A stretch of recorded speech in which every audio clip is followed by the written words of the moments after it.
Guys, তোমরা সবাই কেমন আছো? আশা করি ভালো আছো। আমিও তোমাদের ভালোবাসাতে অনেক অনেক ভালো আছি। তো দেখো, খাওয়া দাওয়া হয়ে একটু বিশ্রাম করতে করতে মেয়ে দেখো গয়নাগাটি নিয়ে চলে আসলো।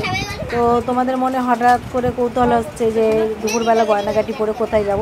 তো সেই জন্য তোমাদের পুরো ভিডিওটা দেখতে হবে। তো হ্যাঁ, আজকে একটা খুবই একটা শুভ কাজে আমরা যাচ্ছি। তো সেই জন্য দেখো গয়নাগাটি পরছি। তো খেয়ে উঠে অনেকটাই বেলা হয়ে গেছে। তো সেই জন্য আর ভাত ঘুম খাওয়া হলো না। তো তৈরি হতে শুরু করে দিলাম।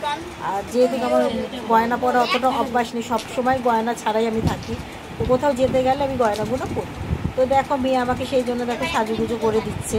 ও তোমাদের তো আরেকটা কথা বলা হয় না, গয়নাগাটি পরে কোথায় যাচ্ছি সেটা হচ্ছে তোমাদের কথা।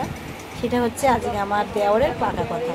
তো সেই যে সুন্দর সুন্দর মুহূর্তগুলো দেখার জন্য তোমাদের আগেই বলেছি যে ভিডিওটা পুরো দেখতে হবে। এই দেখো আমার পুচকু সোনা খুব সুন্দর দেখো সাজুগুজু করেছে। তো সাজুগুজু করবো আর সেলফি নেবো না সেটা বললে হবে না। এই দেখো, এটা আমাদের শাশুড়ি মার সাথে আমি একটা সেলফি নিয়ে নিলাম। তার পাশে রয়েছে আমার যা। তো একসাথে আমরা সবাই সেলফি নিয়ে নিলাম। যেহেতু টোটোওয়ালা আসতে একটু দেরি করছিলো সেই জন্য আমরা সব এক এক করে সেলফি নিয়ে নিয়েছি।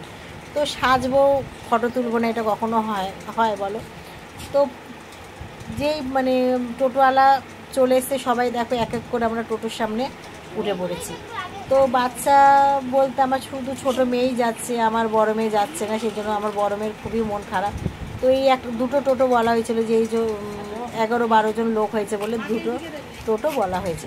তো এই যে আমার শাশুড়ি মেয়ে এমনি হাঁটাচলা করতে পারে না, টোটোতে খুবই কষ্ট করে উনি উঠছে। ওনার যেহেতু ভাইয়ের ছেলের বিয়ে বলে কথা, ছোটোবেলা থেকে আমার এই শাশুড়ি এই দেওরকে মানুষ করেছে। মানে ওর মা যত না কেয়ারিং করেছে, আমার এই শাশুড়ি মাই মানে একদম ছেলের মতনই মানুষ করেছে। সেই জন্য তো আমরা দেখো টোটোতে কষ্ট করে উঠে পড়লো আর আমরাও দেখো এক এক করে বসে পড়েছি টোটোর মধ্যে। তো আমার ছোট মেয়েও আমাদের সাথে গেছে। ও মাম্মা, ও আমার এটা হচ্ছে আমার বড় যা, পাশে বসে যাচ্ছে পাকা কথা বলতে যাচ্ছি। তো সবাইকে টাটা করে আমরাও চলে গেলাম শুভ কাজে কথা বলতে। তো আমাকে এই শাড়িটা পরে কেমন লাগছে গাইস তোমরা একটু কমেন্ট আমাকে জানিও। আর যেহেতু মেঘলা ওয়েদার, দেখো হালকা মেঘলা ওয়েদারে আমরা বেরিয়ে পড়েছি। তো দুটো টোটো বলেছি তোমাদেরকে যে আগে টোটোতে মানে আমার দেওরের মামার বাড়ির সবাই গেছে, আর এই একটা আর এই পাশের টোটোতে মানে পেছনের টোটোতে ওই পিসির বাড়ি, মানে দুটো গ্রুপ, মামা বাড়ি আর পিসির বাড়ি গ্রুপ হয়ে গেছে।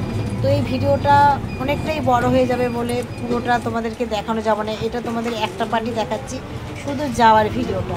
তোমরা যদি ওই অনুষ্ঠানে কী কী হয়েছে তার জন্য তোমাদেরকে আর মানে সেকেন্ড পার্টটা দেখাবে, মানে দেখতে হবে, নাহলে তোমরা ভিডিওটা বুঝতে পারবে। তো দেখো এই আমরা সব সাজুগুজু করে টোটো করে চলে গিয়ে গন্তব্যস্থলে মানে পৌঁছে গেছি, মানে পাকা কথা বলতে। তো তখনই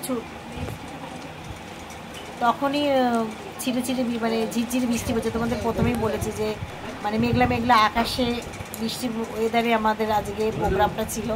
তো দেখো শাশুড়ি মাকে নিয়ে আমরা মেয়ের বাড়িতে প্রবেশ করছি। তারপর ওখানে কি ঘটনা ঘটলো সেই জন্য দেখার জন্য তোমাদেরকে পরের ভিডিওটা দেখতে হবে। টাটা।